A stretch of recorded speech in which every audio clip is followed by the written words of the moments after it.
Hello, and welcome to How to Cover Up a Murder. I'm Ted Hunty. And I'm Charlie Manson. You know, Charlie, we've had some very interesting guests on our show in the past. Yes, we have. And I would even venture to say, in no small amount of modesty, that we've had the best guests in the past. Oh, I would definitely agree. Definitely agree. But who would you say is perhaps your favorite so far? That's a tough one. I would have to go with Brittany Thornhill. Oh, an excellent, Yes. excellent choice. She was crazy. Well, that's a matter of perspective. Good crazy, but still crazy. Now, everybody in our profession has the age-old problem of getting into a fight, winding up with a body, and, well, having to clean it up. Well, lucky for our audience today, we have a special guy who will not only tell you how to hide the body, but also how to get away with it. We have the Campus Killer!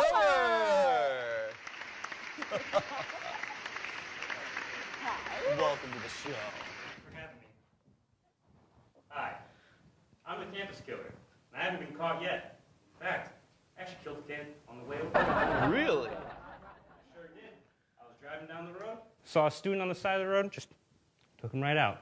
Oh, you know, we get so many technical jobs here. It's always nice to see something simple once in a while. Yes, it is, but the important question, was there a lot of blood? Oh, of course there was. But luckily, I have a 6-step plan on how to kill, clean up, and get away with murder. Do tell. The first step, you want to get a pair of gloves. A very simple, basic part of being a serial killer. You just don't want to leave your fingerprints behind. You know, you take someone out, you don't want to leave these puppies all over the scene. You know, I've still got friends that are, their fingerprints are haunting them to this day. Oh, sure. Definitely don't go anywhere without that latex. That's what Mother used to say. So, for the next step, I brought a little demonstration. My good buddy, Doug, who used to be an associate of mine, but Professional. is sadly now dead. For the second step, you want to have one of these, a knife. This is a true classic in our profession. And what you want to do is you want to take it to the arteries in the neck. You just want to slide right across. You want to get down to the bone. You want to hear that nice crunch. Get in there nice and deep. Yeah. They'll squeal, they'll scream, or at least they'll try. But blood will go everywhere. And some people don't like that. So you can always go with the old strangle method that my dad used to do. You know, I'm a fan of the classics myself. Oh, sure. Yeah.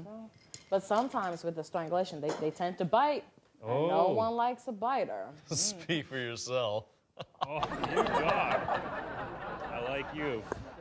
Our next step is to clean the scene after the blood and mess gets everywhere. You know, you want to wipe it down so that it's cleaner than it was before. What do you use for that? Oh, well, I use Lysol all-purpose cleaner. It has a lemon breeze scent, and it kills germs, which is great for people like me, because I kill other people. Oh. Now, see, I personally prefer bleach. Oh. Now, I'm a basic girl. Soap and water, all the way. A minimalist through and through. Yes. For the next step, you want to locate a dumping ground. Now, I don't know how many times I've killed someone and then realized I have nowhere to put the body. Where am I going to put it? I have the garbage bag. The neighbors come by. They're like, hey, where's so-and-so? And I have to explain to them, oh, I'm just taking out some yard clippings. I've used the laundry excuse myself. No one likes definitely. having to do either of those. So beforehand, I go on Google Satellite, and I see every place that I can dump a body. And I'm talking about swimming pools, kiddie pools, pool tables, like underneath them. You know, anything. I like to get a little creative and put them in weird spots so people can find them. Oh. I mean, what about in the forest? yeah. That's simple. Yeah, but nothing is quite like the shock of someone finding a dead body under That's a fair point. I guess. The final step. Actually, not the final step. I'm sorry, I get a little presumptuous. But step number 5 is to get a box of matches. Now, you can set the body on fire and get rid of all of it. I couldn't snap. I can't snap with my left hand. Don't judge me. But it gets rid of all the evidence. Wow. And it smells nice too. I know. Have a little human-shaped campfire. Yeah. Best way to go. Final step, and probably the most fun. Repeat. Oh, that's That's definitely important. my That's favorite. That is my personal favorite.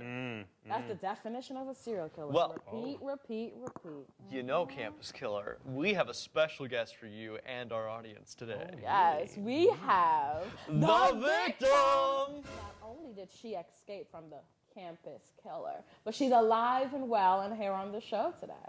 Come on out! Woo! Would you like to introduce yourself? My name is Penelope Rabbit. It's a pleasure to meet Yes. you. And how did you escape?